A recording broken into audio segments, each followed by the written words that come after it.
But I did look at the deepest part of the Indian Ocean is like 7 kilometers deep. Yeah, that's right. So you're going to just be floating with 7 kilometers of darkness underneath you, yeah. cleaning the bottom of your boat. Yeah, that's absolutely wild. Yeah. So look, I think the first thing on that is just that is to be as prepared as I possibly can be, and to have logical sets of spares for things that may be required if they go wrong. Because calling for help in the middle of an ocean is literally the last thing you want to be doing. Yeah. And good weather forecasts, then typically you can avoid the worst weather. But my expectation is that at some point or other I'm going to be in storm force conditions. So yeah, we can expect 10 meter plus waves, big swells, big waves. I'm hoping to avoid capsize, but the boat is designed to self-right.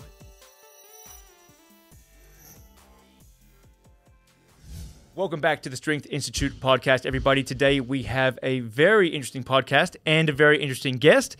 We have Rob Barton, and he is planning on rowing from mainland Australia all the way to mainland Africa in an open sea rowing boat.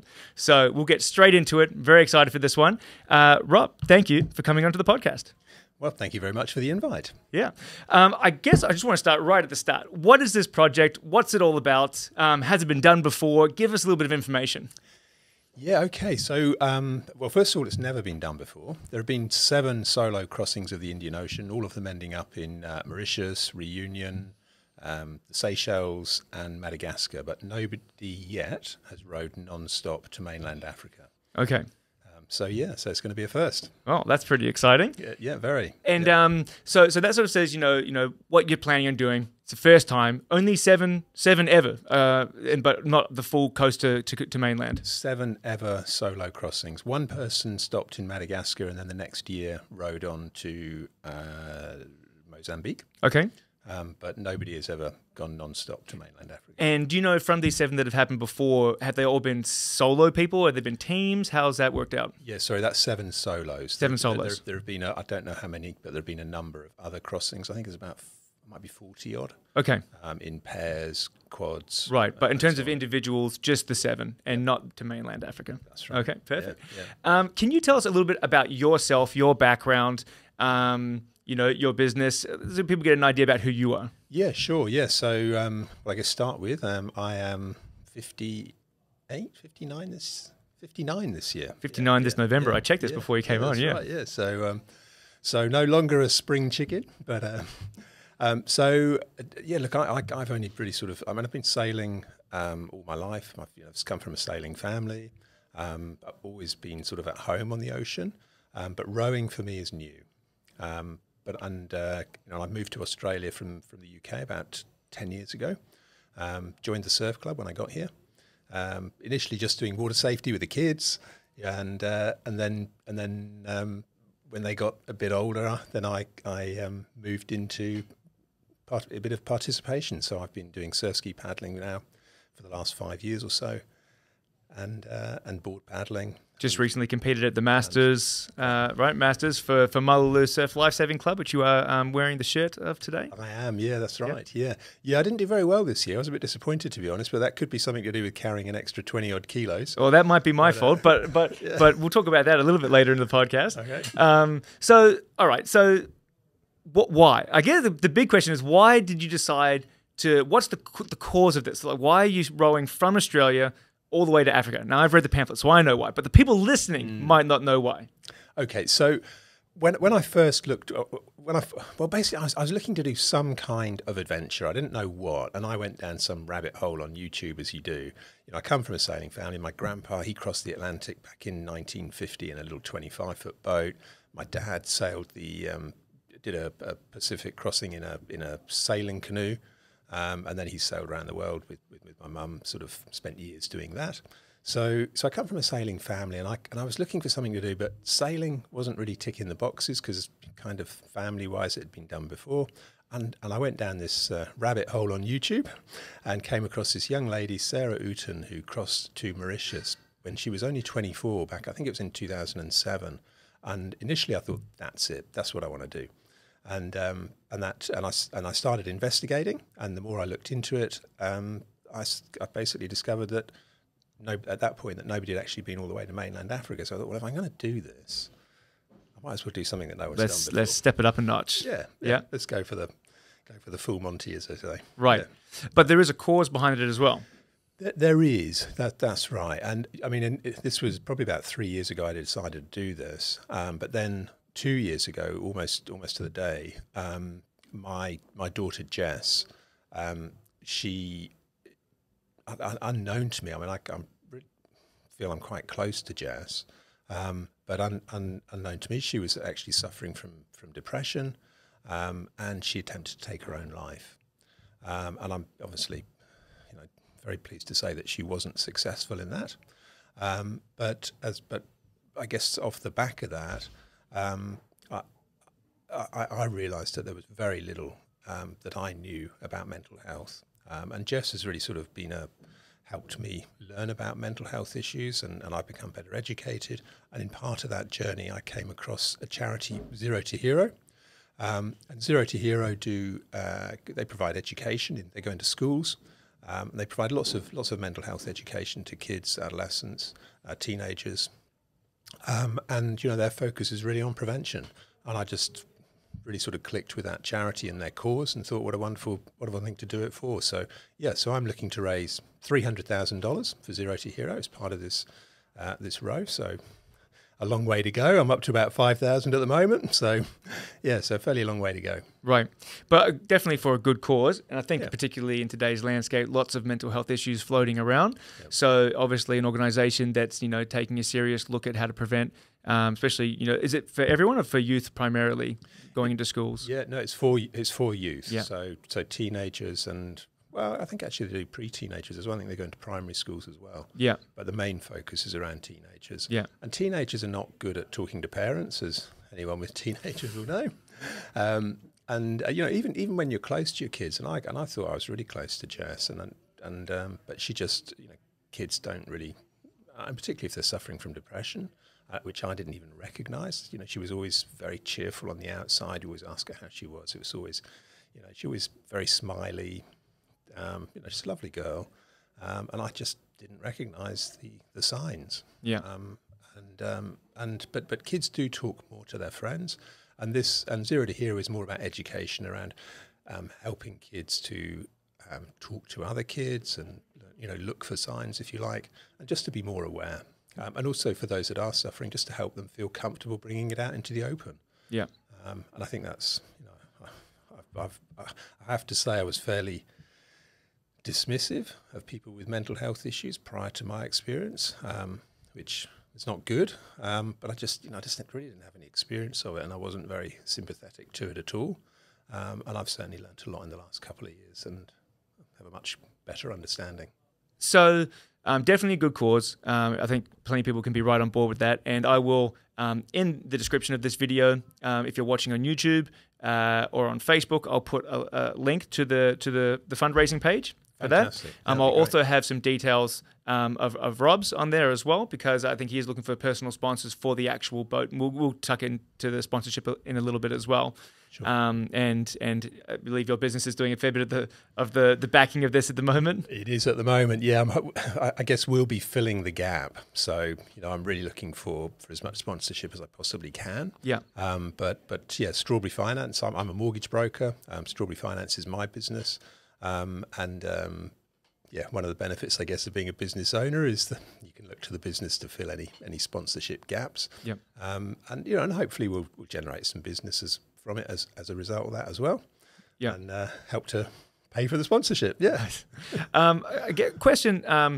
Why the row? What stood out about that? Because you said your background's in surf ski, or in more recent years, skiing and paddling. So why did you decide to pick something that you hadn't had that experience in terms of rowing? You have experience on the ocean as a sailor. Was it just the fact that no one had done it before? Had other things crossed your mind, like something that was more local, that was easier to sort of to plan for logistically? Surf skiing up and around the coast of Australia, or cycling around Australia, something like that. What stood out about rowing across the Indian Ocean? Well, I suppose the first thing was that it wasn't sailing. So I was looking to do something that wasn't sailing, which is sort of where the family history is, if you like. And then it was a case of, well, what else is there that is practical? Now, people have developed, these kind of surf ski, ocean going, giant surf skis basically. But that it just didn't have the same appeal to me. Surf ski paddling for me is all about the performance of the boat. And they are the downwinders and surf spec surf skis. They're performance boats, and to get in some old tub and paddle a ocean-going surf ski at some horrible speed just didn't appeal to me at all. Whereas rowing is, I don't know. I mean, I know there are performance rowings, but I've never done that.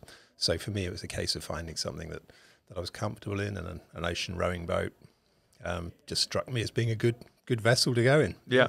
Okay. So talking about the boat and sort of the logistics behind all of this, obviously it's not as simple as just, pointing it towards Africa, right out down here at Malua Ocean Reef Marina or Hillary's Marina. You're actually working with UWA in terms of finding a good launch location a bit further north, in terms of looking at winds and currents about an ideal time to launch. So can we talk a little bit about the logistics, I guess, about launching, winds, currents, sort of the time frame that you're looking at being at sea for? So, well, the first thing is UWA have been absolutely fantastic in helping with some data modelling. So they have looked at the actual weather as it has happened over the last 20 years, and they've built a data model based on looking at best departure points, potential arrival points, and then what they'll be doing is sort of plugging in the weather forecast sort of as it happens into that data model to help us work out basically the best route and whether I should be, where I should be rowing to stay in the right weather conditions. So that kind of input will be invaluable. Absolutely.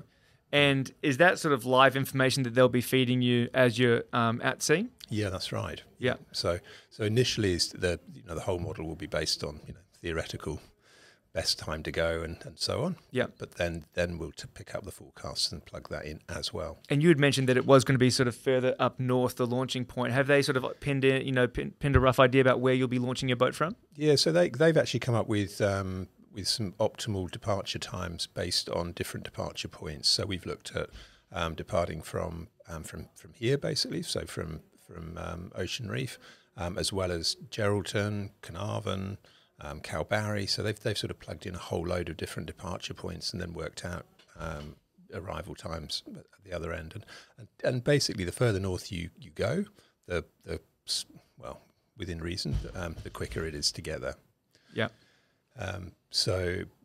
But that said, you've then got the logistics of driving to wherever it is you depart from, and also whether or not there's any interest from sponsors. So for me, the big focus is sort of supporting the sponsors. So any sponsors that really want me to leave from further south because it might be easier for media coverage, more interest in that respect, then obviously I'm happy to support that as well. Right. So you haven't come to a solid agreement on where the launch is going to happen from? No, not yet. No. Open to negotiations. Yeah, that's right. But I think at the moment it's most likely to be Geraldton. Okay. And in terms of rowing, sort of that sort of distance, again, I'm not familiar with sort of the wave patterns and the currents and sort of the weather out in the middle of the Indian Ocean. Is it sort of is it a calmish ocean? Is it high seas? Like, what are you going to be dealing with out there?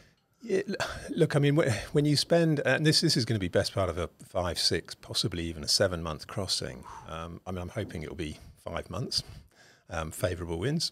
But when you're at sea for that length of time, staying out of storms is going to be virtually impossible. With a faster boat, then and good weather forecasts, then typically you can avoid the worst weather. But my expectation is that at some point or other I'm going to be in storm force conditions. So yeah, we can expect 10-meter plus waves, big swells, big waves. I'm hoping to avoid capsize, but the boat is designed to self-right. Taking. Again, if you do capsize, then that's the time that people typically break oars, and I'll be taking spares. Yes, yeah, no, great. In terms of the boat, can you talk a little bit about what? And I'll put up a little picture of the boat or of a open sea rowing boat so people get an idea about what we're talking about. What sort of design elements does it have? You know, there's going to be a cabin on one or sort of either end, but there's one main cabin which you'll be in. You have a lot of storage for your food because we're going to get into sort of the logistics of the food and everything in a second. There's solar, there's desalination for fresh drinking water. So run us through what the boat is actually like and what it's all about. Yeah, sure. So the boat's about 20 feet long, just over 20 foot, which is close to 7 meters. It's got a very small cabin aft, which is really just sort of got the steering position in it. So there's not much in there. A little bit of storage, but not very much. The main cabin is forward, and that's where I'll be sleeping. So I can shut the hatch there, and basically that's where I'll be going if there's storm force conditions and staying out of the weather.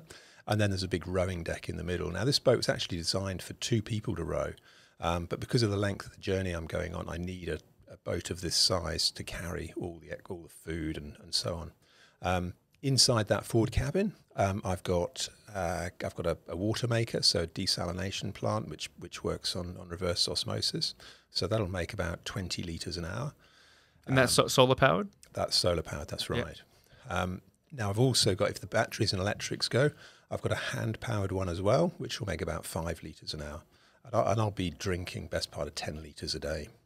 So that's 2 hours of pumping manually. So I'm really hoping not to use the manual one, and fingers crossed the solar panels and the 2 batteries keep me going. 100%. Yeah. With the food, so you have mentioned this could take anywhere between 4 or 5, even up to 6, potentially even 7 months at sea.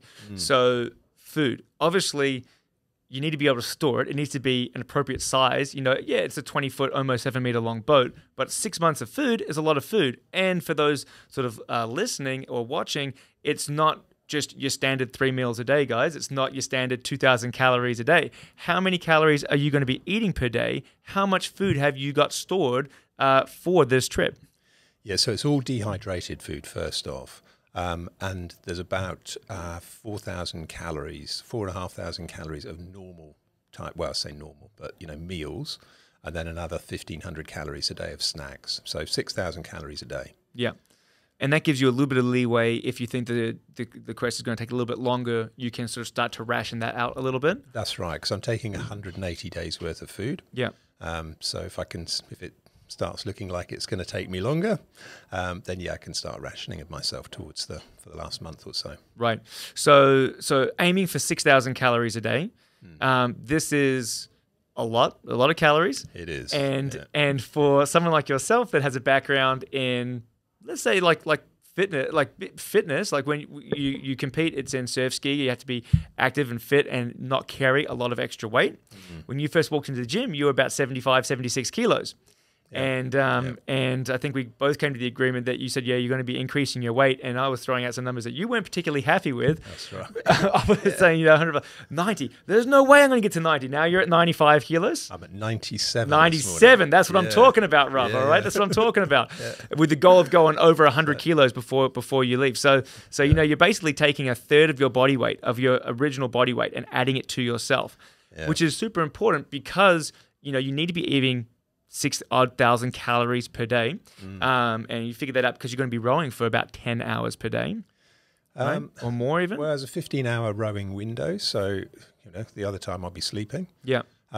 So for those 15 hours, obviously you need time out to run water makers and do maintenance and eat. Yeah. But yeah, so if I can get 12 hours rowing a day in, that's really my target. Right, 12 hours a day.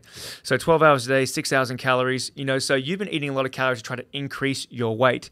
And I remember when we were first talking about this about 6 months ago, roughly, 4 months ago. It's October, November time, yeah. Yeah, November time, yeah.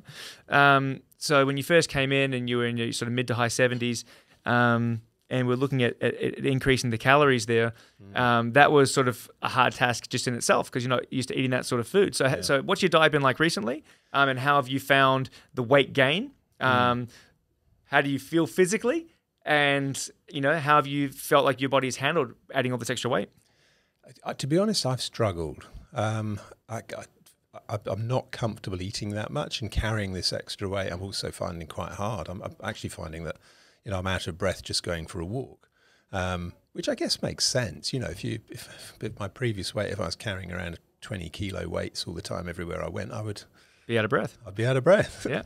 So yeah, it does. It's a bit more of a challenge. Yeah. And I don't feel it doesn't sit well with me. I don't feel good. And I think I'd say my performance is not as good as it was. But then I've certainly got the stamina. I've been out for a couple of 12-hour rows. I probably could not have done that before. Yeah. So it's great having those reserves, and I'm certainly going to need them. Yeah. And how many calories are you having per day at the moment to build weight? Because obviously you're not burning the same number of calories now with your training as you will be when you're actually out there. So you haven't needed to have 6,000 a day. No. How many calories have you been having per day? So I've been having about 4,000 to 4,500 calories a day. Yeah. And I'm doing that with an extra 2 to 3 litres of milk every day. Yes. Yeah, we're getting close to the GOMAD, a gallon of milk per day, right? It's yeah, 3.7 litres per day would be GOMAD.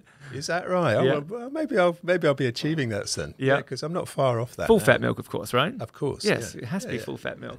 Yeah, and often mixed with a protein shake or a smoothie or something else in it. Yeah. So fantastic. It's hard. Preparation. I guess we're just talking about preparation a little bit in terms of your eating. And we talked about your body weight starting at 75, working your way up. You're in the mid to high 90s now. Ideally being in 100 kilos plus by the time you launch.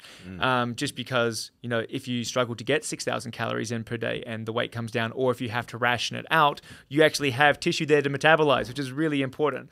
And yeah, and I know you when you first came in and said, can we do it with just muscle, perhaps? And I'd be like, Rob, even if we put you on a high dose of steroids, you're not going to put on 25 kilos of muscle in 4 to 6 months. It's impossible. Not even a 30-year-old getting pumped full of all stuff could do that. So I said there's going to be fat content as well as the muscle mass that goes on.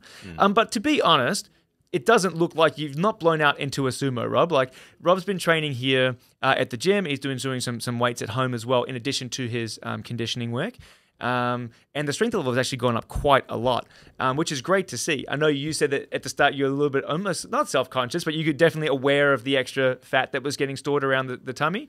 But when we're lifting weights and you see those numbers increasing, like, do you see the value that strength training has given you before this adventure? Yeah, I do, and it's filled out. I mean, it's not just all gone on the gut. No, of course. Say.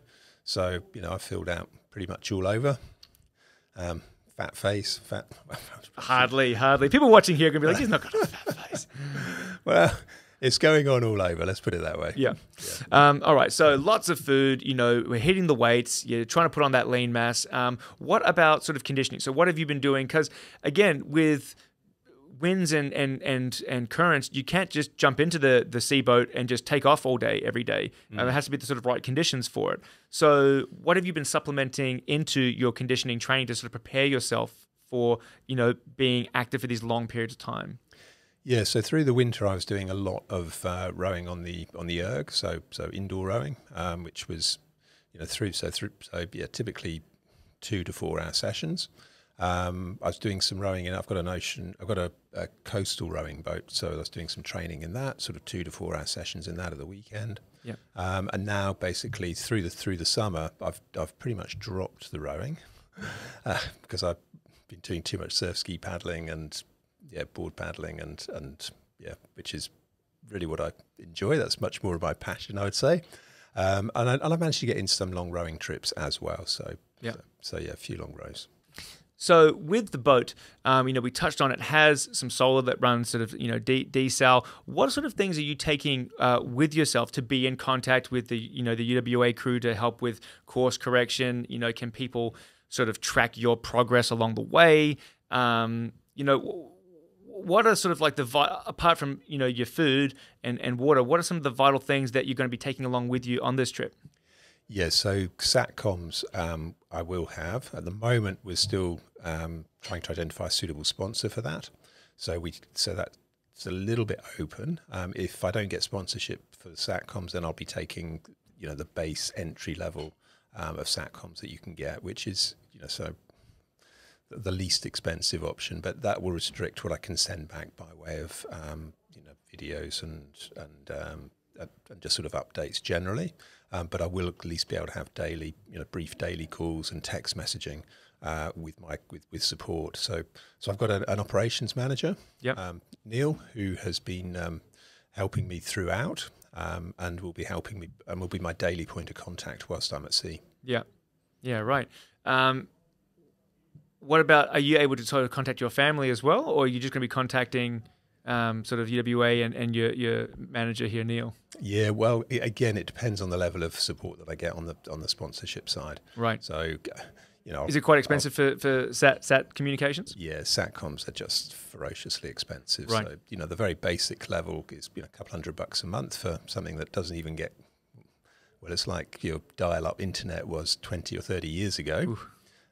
So frighteningly slow. Something that is not even approaching NBN speed, but something that's getting close to perhaps what it was 10 years ago is a couple of $1,000 a month. So Satcoms is not cheap. Right. Fair enough. What about in terms of sort of first aid equipment? Are you taking out on the boat with you? So even though you've been a sailor, it might be different from being on a big boat, being on a smaller craft. Like, do you take seasickness stuff? Do you take antibiotics in case you get an infected tooth or something? What sort of preparations are you taking in that regard? Well, so first of all, just be prepared before I go. So, I went to the dentist a couple of weeks ago, get a checkup. I'm back in next week to get a filling done before I go. So, ideally be 100% before I leave. But then if the worst does happen whilst I'm out there, then yes, absolutely. I've got, taken a stapler to patch myself up if I cut myself, and all those sort of first aid kits plus antibiotics, and then of course there's the contact back to shore. So once I'm at sea, then the Royal Flying Doctor Service, they provide a telephone support for mariners.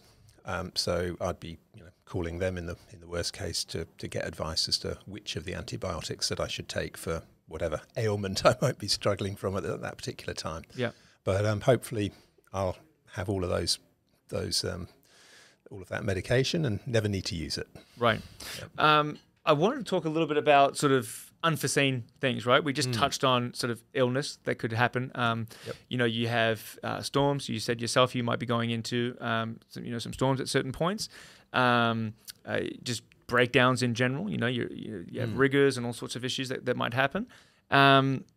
What is the protocol for getting help? Because you don't have a support vessel next to you per se. Like, there's no one following you. You're out there by yourself. What sort of timeline does it take for someone to get to you if you were to set off some sort of distress beacon? How does a distress beacon work? How does that all? So look, I think the first thing on that is just that is to be as prepared as I possibly can be, and to have logical sets of spares for things that may be required if they go wrong. Because calling for help in the middle of an ocean is literally the last thing you want to be doing. Yes. You have to be self-reliant. So it's thinking of all the things that could possibly go wrong, and then trying to be prepared for those before you leave shore. But if you have to, then I take an EPIR, which is an electronic positioning indicating radio beacon, which will transmit back to a central station that there is an emergency, and then that central station will divert whatever the closest appropriate ship is or vessel to my position to come and offer assistance. Right.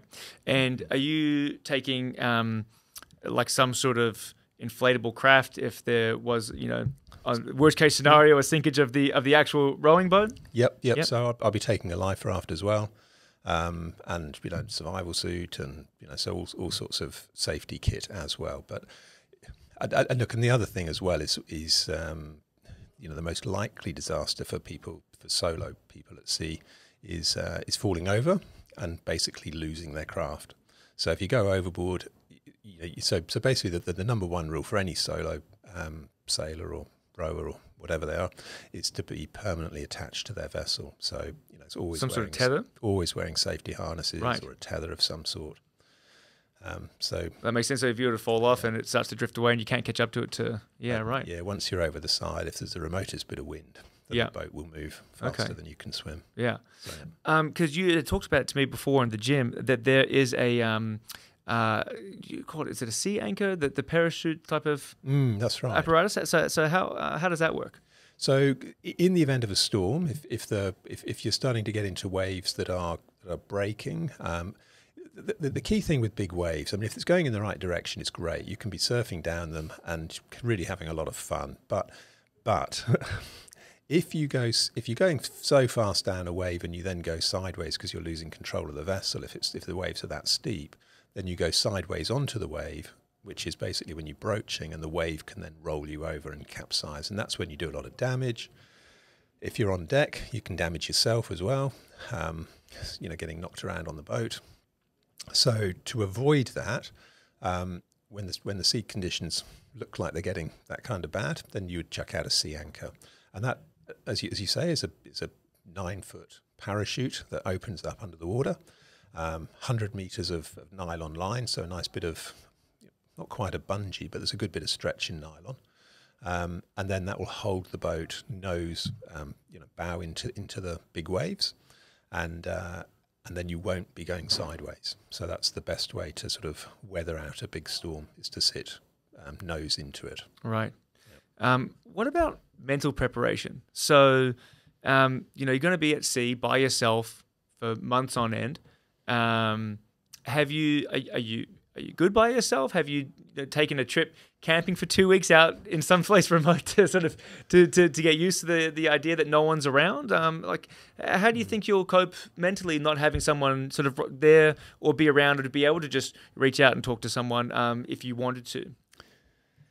Yeah, I mean, that's a really good question, and I think I am pretty good on my own, and I think that sort of mental preparation is something that I've been going through, I'd say, for the last couple of years since I've sort of decided to embark on this journey. It's, I often think about that time on my own, how I'll manage it, what I'll do, and I'm comfortable. The times that I've been out in the ocean I do a lot of solo, even surf ski paddling, which I know is only for a few hours, but it's still, there's nothing else around, and I actually find being on the ocean is a real sort of place of peace and tranquility for me, even when it's blowing a hoolie. But I just love it. So I don't think I'm going to have any problems there. And worst case disaster, I can always pick up the phone and have a chat with somebody. So yeah. It's not isolation like it used to be. No, I think we were talking about you are going to get some pretty spectacular sort of sunrise and sunset, some good views out there. Yeah. Yeah. Yeah, I think that's one of the things I'm looking forward to most. Actually, probably the nighttime, because the stars, when there is no light pollution, when you're on the ocean, particularly on a calm day and there's clear skies, it is just incredible out there. And then as you say, sunrises, sunsets, it's definitely the best part of the day. Yeah. Are you going to be taking like a camera along so you can sort of document some of this? Are you doing a journal? Because it's one thing to do it and to remember it, but are you going to sort of document this for yourself so you can show your family when you get back some of the things that you saw out there? Well, I'll be taking an iPhone. Cameras on those are pretty good. They are pretty good. Yeah, but I won't be taking anything more than that. Yeah. Yeah. And what about sort of like, are you going to do sort of like some journaling, or voice memos or writing stuff down as you go? Yeah, I'm hoping to do sort of a daily update, which I'll sort of post back to or send back to the kids are helping me with the social media side. Yeah. So they've set up a TikTok page for me and an Instagram page. Again, we'll link all these pages in the description here so people can follow along. In the last couple of weeks, I've got a bit more active on that, so I've started to start posting a few more videos. So I'll be trying to do something certainly every week, if not every day. But again, that in large part depends on the satellite package that I'm able to put in place. Sure. Okay. All right. So fast forwarding 4 to 7 months from now, right? Yeah. There's two options, two outcomes, basically, right? One is you make it to mainland Africa. Yep. One is we don't make it to mainland Africa for whatever reason. What comes next? If there is some sort of equipment failure early on, do we come back, fix, reset, go again? If you make it 3-4 months in, 80% of the way and something happens, is it close enough? I probably could have made it. It's not my, out of my, workshop in terms of being able to fix this. I had to get brought back in. If you make it all the way there, are you planning, because now you have some notoriety behind your name, are we planning on doing another one? So could you touch on sort of the different options and what happens next after this? Yeah, no, so some good points there. I mean, look, of the 7 people that have done the solo crossing so far, I think I'm right in saying there have been 14 attempts and 7 successes. Okay. So, 50% success rate. But of those 7 successes, I think I'm right in saying that 4 of those people had a failed attempt before they succeeded. I think, and then the other 3, I think, tried and didn't have another go. So if I start and I don't know, bad weather, initial problems, whatever it is, and I have to come back, absolutely I'll be looking to go again as quickly as I can. Ideally this year. Sarah Rutan, who successfully did this back in 2007, she had an initial attempt. I think she got blown off course. She was out for 10 days, came back, and then left again. A week or so later. So I wouldn't see that as a failure. Of course. She made it to the end, and that's what I hope to do. So, but if I have a full start initially, well, so be it. Yeah. So yeah, I'm not giving up. No. And even let's say you get 4.5 months in and something breaks. Same thing. We come back. We make the fixes and the changes and do the whole thing again. If you're getting 80-85% of the way through. If I'm that far in, there's no coming back. It's then a case of stopping at, potentially having to stop at Madagascar or Mauritius or some other island along the way. And whilst it would be disappointing not to make it all the way to Africa, making it to Madagascar I would see as still a success. No small feat. I've still crossed the Indian Ocean. 100%. And then on the other scenario where you make it to mainland Africa, that's the goal. You get there. 6 months down the track, nice beard. You taking a razor with you? Or are you going to just grow the beard out? I'm just going to sun protection. Look, I grow a rubbish beard. I've got really fine hair, but we'll give it a bash. We'll see how it goes. I think so. Be a wispy at something least, At least get a nice cracking mustache, Yeah. You make it there. 6 months later, what happens? Now you have that notoriety to your name. You've done it. It's a bit of clout. So is that something that you want to use as momentum for to build this ongoing fundraiser, or is it sort of the one and done in your head? I don't know. I think is the honest answer. Part of me thinks I'd really like to go and do the Pacific next, but part of me thinks that maybe once I've done this, I'll never want to do it again. Yeah. but we'll just have to wait and see. I'm really open to that. I mean, certainly, I think this would be a fantastic platform then to, I think it's been a real struggle getting sponsorship for this event, and part of that is because I'm unknown, I'm untested, I'm untried. People don't necessarily have any faith or confidence in my ability to see it through, and sponsors are naturally wary. But I think if I succeed in doing this, or maybe I should say when I succeed in doing this, that's the attitude. Then getting sponsors for a next endeavour, I think, would be much easier. But I don't know whether or not I want to do it again. So right. We just have to wait and see. Okay. Yeah. Indian Ocean. Now, I, like everyone, enjoy a good David Attenborough documentary, right? And there are some parts of the sea that for giant areas have very, very little sea life. Giant, just empty vastness of ocean.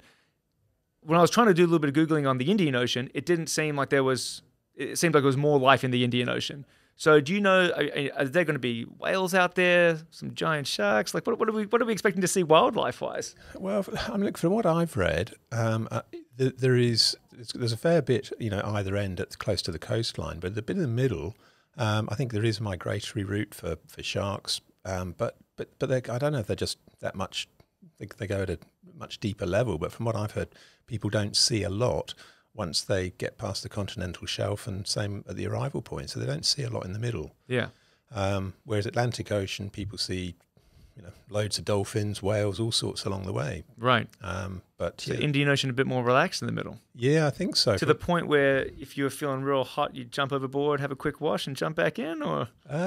Well, you have to. Yeah. Not so, well, certainly to have a wash every now and again, but you actually have to get into the water every 3 to 7 days, depending on how much is growing on the bottom of the boat. Oh, right. So I'll be in to give it a quick scrub. and then get out again. Yeah.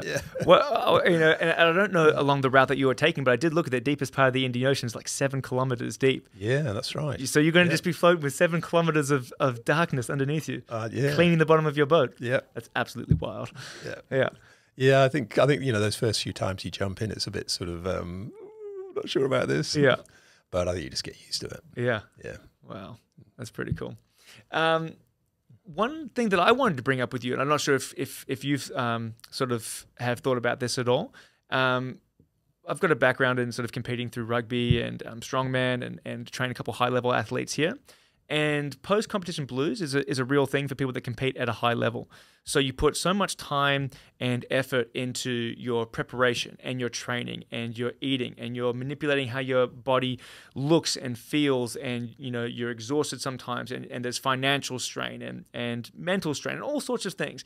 And then you do whatever it is that you're doing. You win the premiership, or you go across and you you podium, or you win this Australia's Strongest Woman, as in Megan's case.